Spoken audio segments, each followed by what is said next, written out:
All right, from an actual train wreck to a potential political one when it comes to Bill Clinton.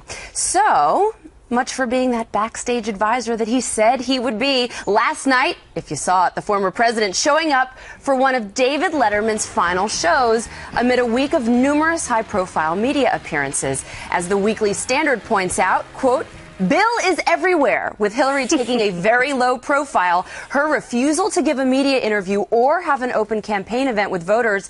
Bill is the backseat driver of his wife's presidential campaign. In the meantime, on The Late Show, Bill Clinton was asked about his wife's chances of winning and a possible return to 1600 Pennsylvania Avenue. Well, he said Hillary has to win the nomination first, and then he said this. If she wins the election, the chances are 100% I'll move back. If I'm asked. If you're... you may not be invited back. My experience is, since I left the White House, when a president of either party asks, you say yes. Mm-hmm. So I hope I'll be invited. It'd be a good thing for America if she won. I hope she does. But it'll be better for you, Bill. Arthur, he just can't help himself. I mean, Bill Clinton lives for this stuff. Any chance of him ever staying away? I think not. No, but, I think if you asked Al Gore today about whatever it was, 15, how many years ago, should he have kept Bill Clinton out of his campaign, let's say in the state of Tennessee, where if he won the state of Tennessee, he would have been the president of the United States, he would have said, put Bill out there. Where I wouldn't put Bill Clinton is where he was last night. I would put him at the country fair, the county fair.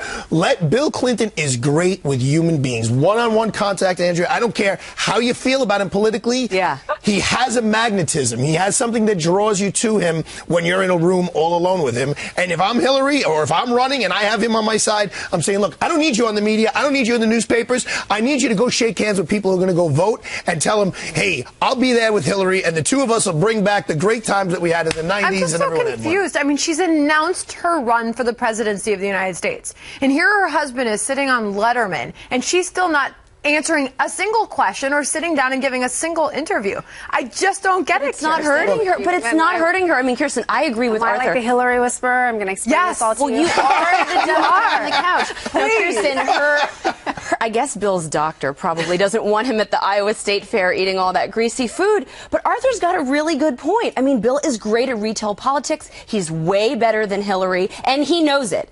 He knows, put me in the driver's seat and I will get this done for you, Hillary. And she's not losing any numbers in the polls by staying away. Well, first of all, she's not bad at politics. So this is something that everybody always says. She is actually quite good at it. She did very well in the primary with Obama. They got the same number of votes essentially in the primary. So she didn't win. Actually, but the point is, she cried and her book tour was a disaster. It's not like she was despised by the voters. There actually were a lot of voters who really loved her. So I think she actually is a better campaigner than people think. And look, he probably will be doing that kind of campaign. But she's not better than Bill, right or wrong? No, well, of course, but who's better than Bill? Okay, all right, I agree. So he's a great campaigner. Is there a little bit of rescuing going on here, though? I mean, you've got simultaneous scandals that are going on, and I have to say that Hillary Clinton handles that like she's walking down the aisle in a wedding dress and high heels, carefully, silently, with her guy at the end of the aisle ready to catch her. I mean, he's able to deflect, distract, take some of the questions about the foundation money, even though he jokes about it and says, oh, I only work there.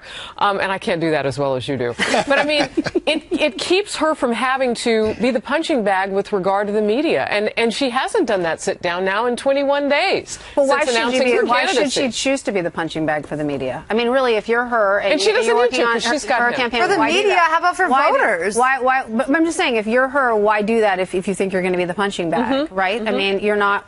Right, and Bill, I agree with the strategy. I mean, I would put Bill out there. He's survived far more scandals than her, and he knows. I mean, look at what happened with the Patriot scandal. Look at what happened with past Clinton scandals. You can be scummy, and you can still get away with it, and Clinton knows it.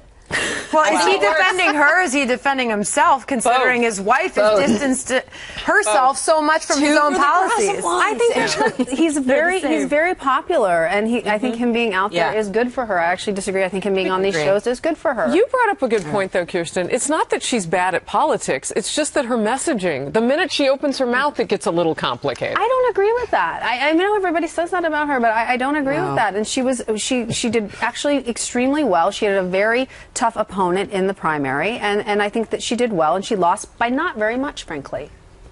So you are the No comment, you are the Kirsten, Hillary no whisperer. comment. We're not going to agree. We got to move on.